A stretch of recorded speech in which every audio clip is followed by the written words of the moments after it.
I think many of us regret the tone and the divisiveness and the disinformation that were all too present features of this past election campaign. I think Canadians expect us to work together, to listen to each other, to figure out a way to move forward that isn't as divisive and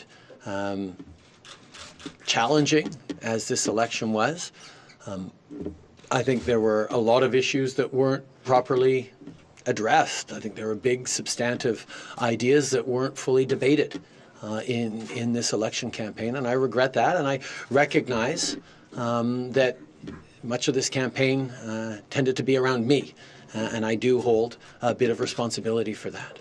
But this Parliament and this government will be and needs to be focused on Canadians.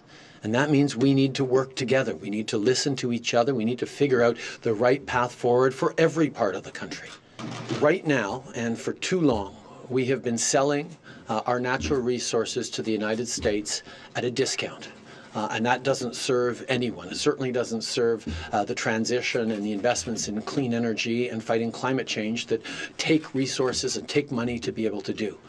Getting our resources to markets other than the United States and getting that done as quickly as possible remains a priority for us. We put in place measures that allowed that project to move forward by doing more for the environment, more for oceans protection, better partnership with Indigenous peoples, because we need to get our resources to markets other than the United States in a safe and secure way, and that's what the Trans Mountain Pipeline will do. And then we will be able to invest all profits and revenues into this green energy and fighting climate change that Canadians expect us to act on. It's been felt especially in the West. In the past, you said that Western alienation was just made up by politicians. Do you still believe that today? I have been very, very clear in telling Canadians from coast to coast to coast that we need to recognize that Albertans and people in Saskatchewan have faced very difficult years over these past few years because of